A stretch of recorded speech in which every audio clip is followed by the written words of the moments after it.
¿Alguna vez te has preguntado por qué, después de pasar horas perfeccionando ese temblor de la mormisca que viste en un vídeo, no pica nada?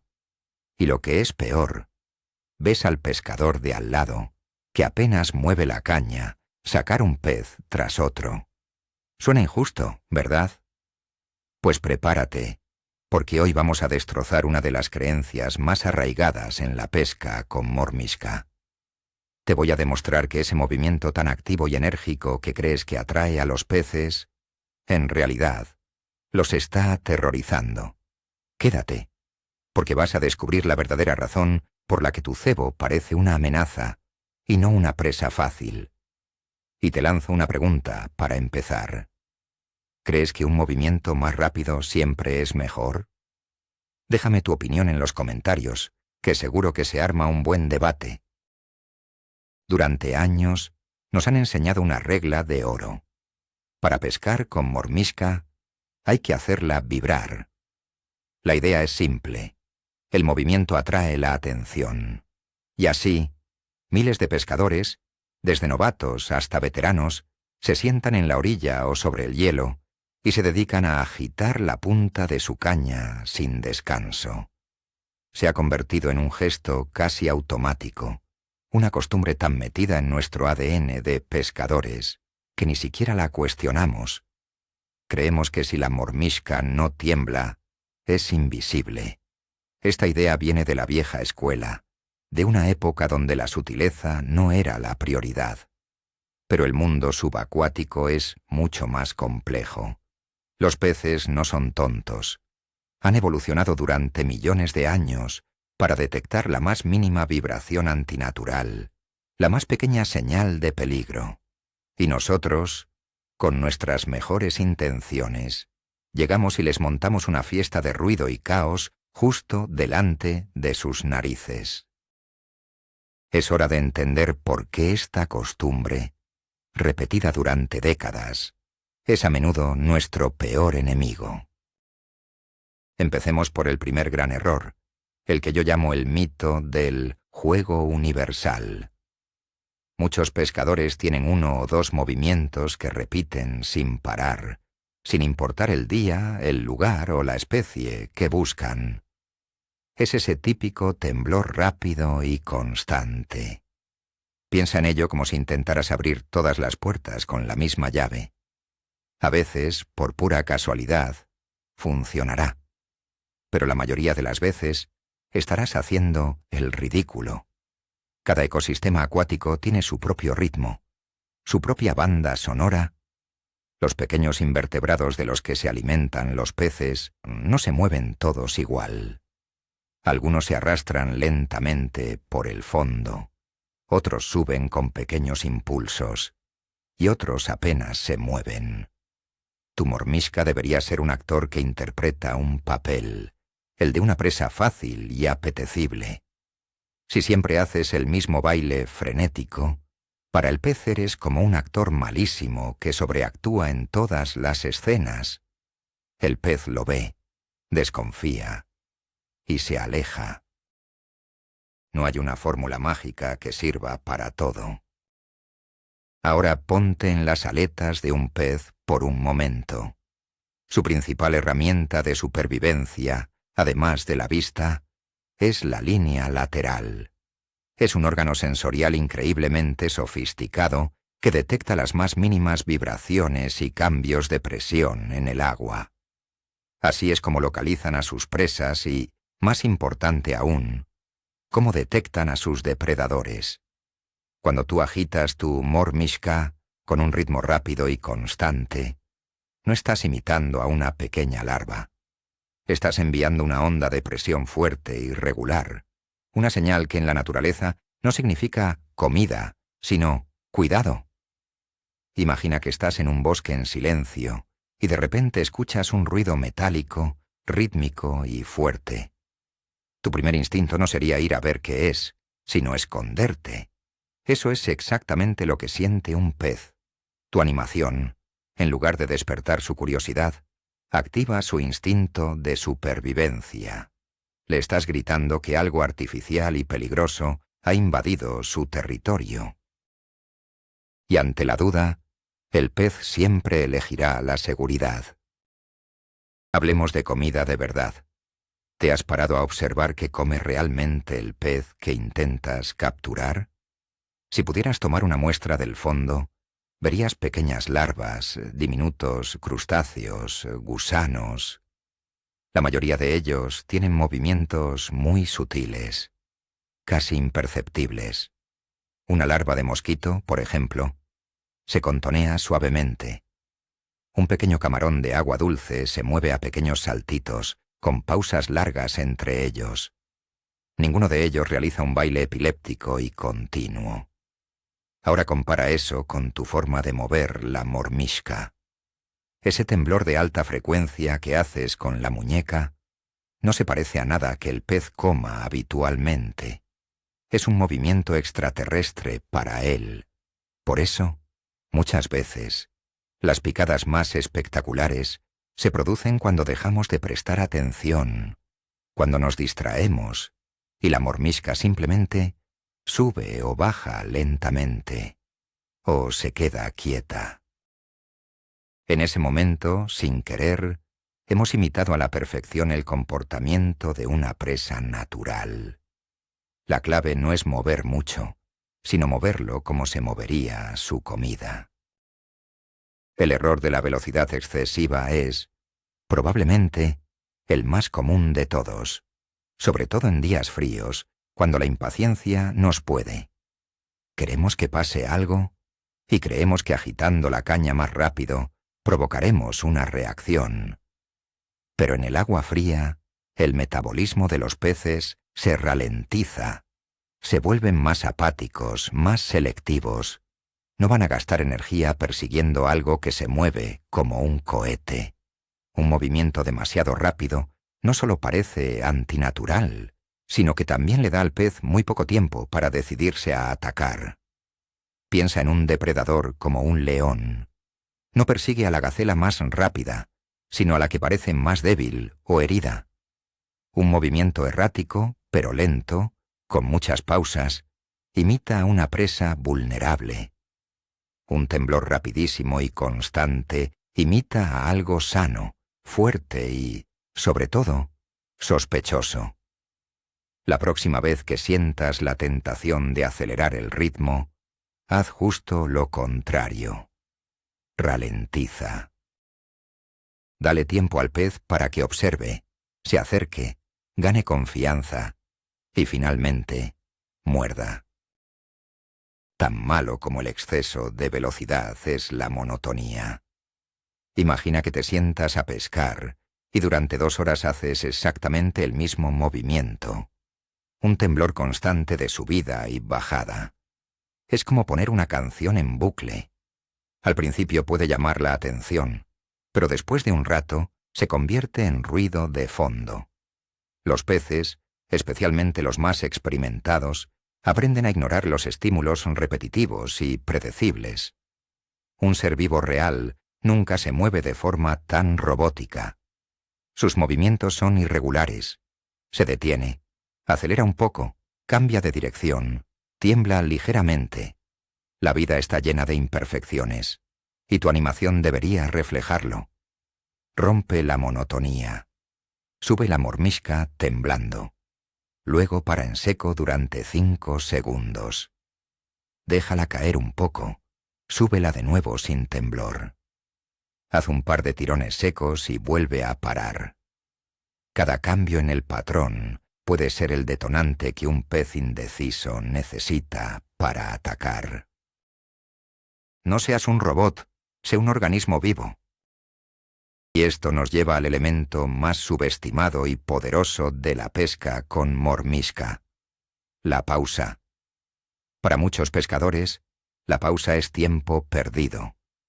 Creen que si el señuelo no se mueve, no pesca. Nada más lejos de la realidad. La pausa es el momento de la verdad. Es el instante en que la mormishka, después de haber llamado la atención con su movimiento, se convierte en una presa increíblemente fácil. Piensa en el comportamiento de un depredador. A menudo, no atacan a la presa mientras ésta huye frenéticamente. sino en el preciso momento en que se detiene, pensando que el peligro ha pasado. La pausa le da al pez el tiempo necesario para acercarse, examinar el cebo y decidirse a morder. Es, en la mayoría de los casos, el momento exacto en el que se produce la picada. Una animación sin pausas es como un discurso sin puntos ni comas, una avalancha de información que el pez no puede procesar. La pausa es el punto final que invita a la acción. ¿Y cuánto debe durar una pausa? No hay una respuesta única, y ahí está la belleza de la pesca. No es una ciencia exacta. La duración ideal de la pausa puede cambiar de un día para otro, incluso de una hora para otra. A veces una pausa de un segundo es suficiente para provocar el ataque. Otras veces, especialmente con peces muy recelosos o en aguas muy frías, puedes necesitar pausas de hasta 10 o 15 segundos. Sí, has oído bien, 15 segundos de inmovilidad total. Parece una eternidad, lo sé. Pero en ese tiempo, un pez que estaba a cierta distancia tiene la oportunidad de acercarse. El secreto está en la experimentación y la observación.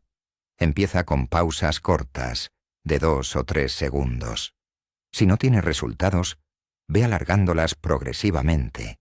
Fíjate en cuándo se producen las picadas. ¿Es justo al empezar el movimiento de nuevo? ¿O en mitad de la pausa?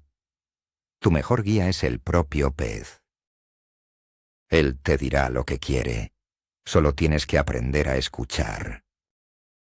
Hablemos de una técnica concreta, la de levantar y dejar caer. Es una de las formas más sencillas y efectivas de imitar a la perfección a un insecto acuático.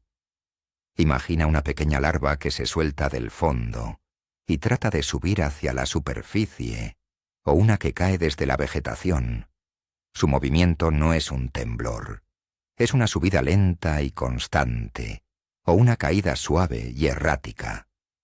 Para imitar esto, simplemente levanta la punta de la caña muy despacio, haciendo que la mormisca ascienda unos 30 o 40 centímetros.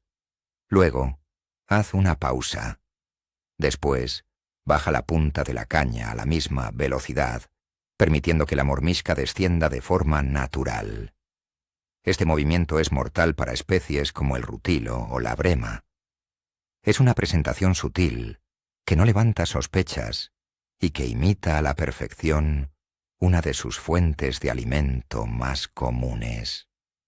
Es la antítesis del temblor frenético, y a menudo es infinitamente más productivo. Hay una diferencia abismal entre un temblor sutil y una sacudida agresiva. Muchos pescadores, al intentar dar vida a la mormisca, acaban provocándole convulsiones. Mueven la muñeca de forma tan enérgica que la mormisca se sacude violentamente bajo el agua. De nuevo, volvamos a la naturaleza. ¿Qué criatura pequeña se mueve así? Ninguna. Un temblor sutil, casi imperceptible para ti, se traduce en el agua en una vibración delicada y atractiva. A menudo, el mejor movimiento es el que consigues simplemente por el pulso natural de tu mano, sin forzar nada. Sujeta la caña con firmeza, pero sin tensión, y deja que tu propio pulso genere un micro temblor en la punta. Este movimiento mínimo es suficiente para que las pequeñas patas o los pelos de la mormisca se muevan de forma seductora, imitando la vida. Recuerda el mantra de los pescadores experimentados: menos es más. Quieres susurrarle al pez que hay comida, no gritarle que ha llegado un invasor. Ahora toquemos un tema técnico que a menudo pasamos por alto: el grosor del hilo. Puedes tener la mormisca más realista y la técnica más depurada del mundo, pero si usas un hilo demasiado grueso, estás matando toda la naturalidad del movimiento. Un hilo grueso tiene memoria, es decir, tiende a mantener la forma que tenía en la bobina. Es más rígido y absorbe gran parte de los movimientos sutiles que intentas transmitir desde la caña. El resultado es que tu mormisca se mueve de forma torpe y artificial. Además, un hilo grueso es mucho más visible para el pez. Para la pesca con mormisca, especialmente con las más ligeras, es fundamental usar diámetros finísimos, de 0.08 o 0.1 milímetros. Un hilo fino no solo es menos visible, sino que también permite que la mormisca caiga de forma más natural y responda al más mínimo movimiento de tu muñeca. Es la conexión directa y honesta entre tu mano y el engaño. El peso de la mormisca es otro factor crítico. La tentación es usar una mormisca lo suficientemente pesada como para sentir el fondo con claridad y llegar rápido a la profundidad deseada. Pero una mormisca pesada tiene un gran inconveniente. Cae como una piedra. Su descenso es rápido, vertical y totalmente antinatural. Una larva o un pequeño crustáceo nunca caen así. Planean, se balancean, son arrastrados por las corrientes más sutiles. Para lograr un movimiento natural, tienes que usar la mormisca más ligera que las condiciones te permitan. Una mormisca ligera tarda más en bajar, sí, pero su caída es mucho más atractiva y realista. Se mueve con la corriente, se balancea de lado a lado. En definitiva, parece viva. Oblígate a pescar con menos peso. Te costará más sentir el fondo, requerirá más concentración, pero la recompensa será una presentación infinitamente superior y, por lo tanto, muchas más picadas de peces que de otra forma habrían ignorado tu plomo ruidoso. Una de las claves del éxito en cualquier modalidad de pesca es imitar a la presa local. Esto significa que antes de empezar a pescar, deberías dedicar unos minutos a observar. Mira la orilla, levanta alguna piedra del agua, si puedes. ¿Qué ves? ¿Pequeñas larvas? ¿Diminutos caracoles? ¿Pulgas de agua? Fíjate en su color, en su tamaño y, sobre todo, en cómo se mueven. Tu objetivo es que tu mormisca sea una imitación creíble de esa comida local. Si ves que en la zona hay muchas larvas de color oscuro y que se mueven lentamente, no tiene sentido usar una mormisca de color brillante con un movimiento rápido. Estarías ofreciendo algo que el pez no reconoce como comida habitual. La pesca no empieza cuando lanzas el sedal, sino cuando llegas al lugar y empiezas a leer el entorno. Conviértete en un naturalista por un momento, y tus resultados como pescador mejorarán de forma espectacular. La mejor mormisca es la que se camufla con el menú del día. Pensemos en la dirección del movimiento. La mayoría de los pescadores se concentran casi exclusivamente en un movimiento vertical, subir y bajar la mormisca. Pero, ¿es así como se mueven las presas naturales? No siempre. Muchas larvas y pequeños insectos se mueven de forma horizontal, arrastrándose por el fondo o nadando a media agua. Puedes añadir esta dimensión a tu animación. En lugar de solo levantar y bajar la caña, prueba a añadir pequeños arrastres laterales. Después de que la mormisca toque el fondo, en lugar de levantarla, arrástrala un par de centímetros por el lecho. Esto levantará una pequeña nube de sedimento, algo que llama muchísimo la atención de los peces, ya que imita a un ser vivo buscando comida. También puedes, a media agua, combinar el temblor vertical con un suave desplazamiento lateral de la punta de la caña.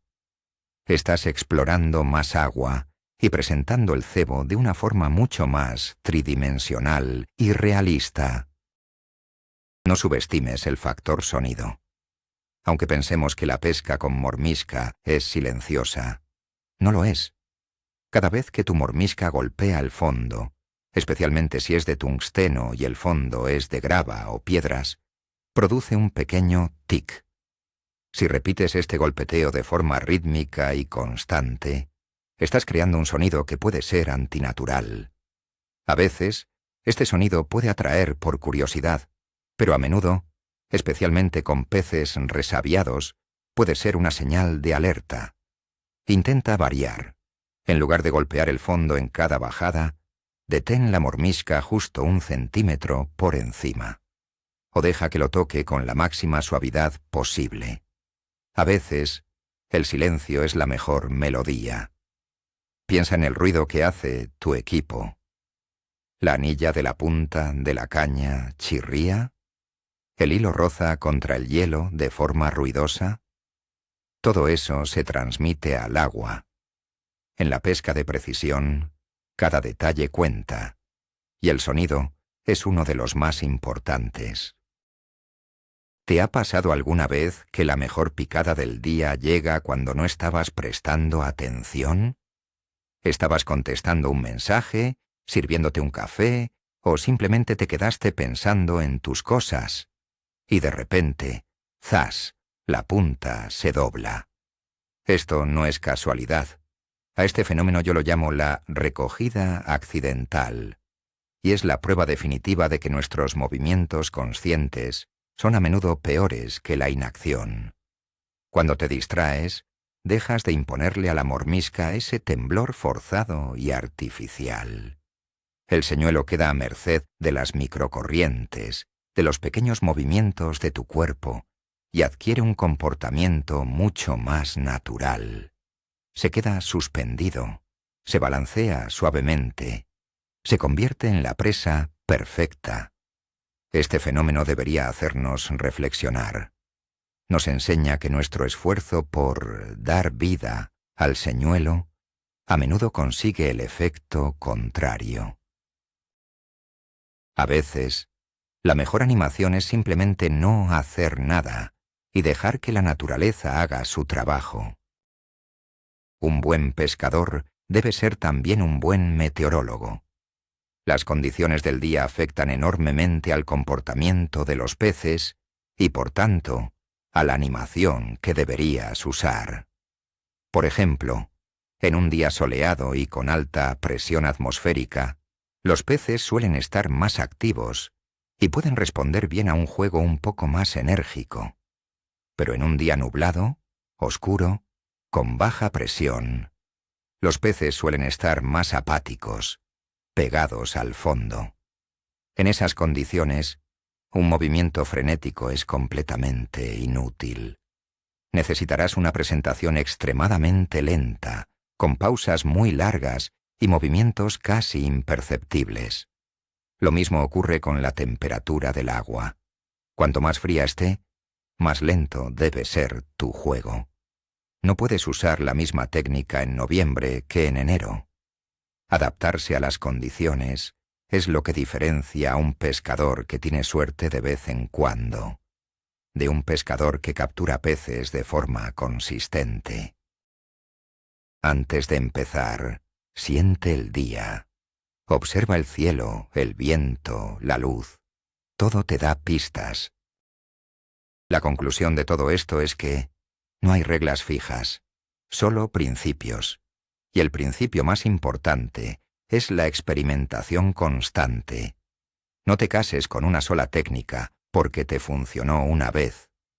Lo que fue efectivo ayer puede ser un fracaso total hoy. Si llevas 15 o 20 minutos sin una picada, cambia algo. No sigas haciendo lo mismo esperando un resultado diferente. Eso es la definición de la locura. Cambia la velocidad, cambia la cadencia del temblor. Introduce pausas más largas. Cambia la profundidad a la que pescas. Prueba a arrastrarla por el fondo. Cambia de mormisca.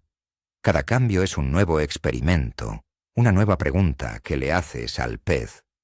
El pescador que no experimenta es un pescador que se estanca. La caja de señuelos no es lo único que debe ser variado. Tu repertorio de movimientos también. Conviértete en un científico loco en la orilla, probando hipótesis hasta que des con la fórmula ganadora del día. Vamos con un ejemplo práctico para que todo esto quede más claro. Imagina que quieres imitar a una larva de quironómido, el famoso gusano de sangre. Estas larvas viven en el fango y a veces ascienden hacia la superficie con un movimiento ondulante, muy característico y lento. ¿Cómo imitarías eso? Olvídate del temblor rápido. Empieza con la mormisca en el fondo. Levántala de forma extremadamente lenta y continua, sin ninguna vibración. Sube así unos 50 o 60 centímetros. A mitad de la subida, puedes hacer una pausa de 3 o 4 segundos. Luego, continúa subiendo. Una vez arriba, déjala caer de nuevo, pero no de golpe. Acompaña la caída con la punta de la caña para que sea suave y controlada. Este tipo de animación, que para muchos parecería aburridísima, es un imán para los peces que se alimentan de estas larvas. Es una imitación directa y fiel del comportamiento de su comida, y el pez no tiene motivos para desconfiar. Ahora, otro ejemplo totalmente diferente. Imagina que en el agua hay abundancia de dafnias o pulgas de agua. Estos pequeños crustáceos se mueven de una forma muy distinta. Se desplazan con pequeños y nerviosos saltitos, como pequeños tics. Para imitar esto, el juego cambia por completo. Aquí sí que necesitamos un movimiento, pero no un temblor constante. La técnica consistiría en dar pequeños y secos tirones con la punta de la caña, muy cortos. Un tic, pausa de 1 segundo. Otro tic, pausa de 2 segundos. Un par de tics seguidos, pausa larga. Estás imitando ese movimiento nervioso y errático. Es una animación mucho más activa que la anterior, pero sigue sin ser el temblor monótono y rápido del que hablábamos al principio. Como ves, no se trata de mover por mover, sino de mover con un propósito, con una intención clara de imitar a un ser vivo concreto. Primero decide qué quieres imitar, y luego elige el movimiento adecuado. Así que, para unir todas las piezas, el gran cambio que debes hacer no es en tu muñeca, sino en tu cabeza. Tienes que pasar de la mentalidad de hacer que se mueva a la mentalidad de hacer que parezca vivo. Son dos cosas completamente diferentes. Hacer que se mueva es aplicar una acción mecánica, un temblor, una subida, una bajada. Hacer que parezca vivo es pensar en qué está haciendo tu mormisca bajo el agua. ¿Está huyendo? ¿Está herida? ¿Está buscando comida? ¿Está simplemente suspendida, vulnerable? Cada movimiento que haces debe contar una historia creíble para el pez. La próxima vez que salgas a pescar, olvida todo lo que creías saber sobre el juego correcto. Empieza de cero. Observa, piensa, experimenta. Y sobre todo, sé sutil. En el silencioso mundo submarino, los que gritan no son los que comen, sino los que son comidos. Tu mormisca debe susurrar, no gritar. Llegamos al final, y si has llegado hasta aquí, espero que tu visión sobre la pesca con mormisca haya cambiado para siempre. Hemos desmontado el mito del movimiento constante, y hemos visto que, en la mayoría de los casos, nuestros intentos de atraer a los peces acaban por espantarlos. El gran giro de guión, el momento eureka, es darse cuenta de que la pausa no es una pérdida de tiempo, sino el momento más crucial de la animación. Es cuando tu señuelo pasa de ser un objeto sospechoso en movimiento a una presa fácil y vulnerable. Entender que el silencio, la lentitud y la sutileza son tus mayores aliados puede transformar por completo tus jornadas de pesca. No se trata de tener la mormisca más cara ni la caña más sensible. Se trata de comprender la psicología del pez y ofrecerle algo que reconozca como comida, no como una trampa. Gracias por haberme acompañado en este análisis. Si este vídeo te ha volado la cabeza o simplemente te ha hecho pensar, la mejor forma de agradecérmelo es dándole un buen me gusta y suscribiéndote al canal para no perderte los próximos secretos que vamos a desvelar. Y ahora te devuelvo la pregunta, pero con todo lo que hemos hablado, ¿cuál es el primer cambio que vas a aplicar en tu próxima jornada de pesca con Mormishka? Cuéntamelo en los comentarios. Tengo muchas ganas de leer vuestras estrategias.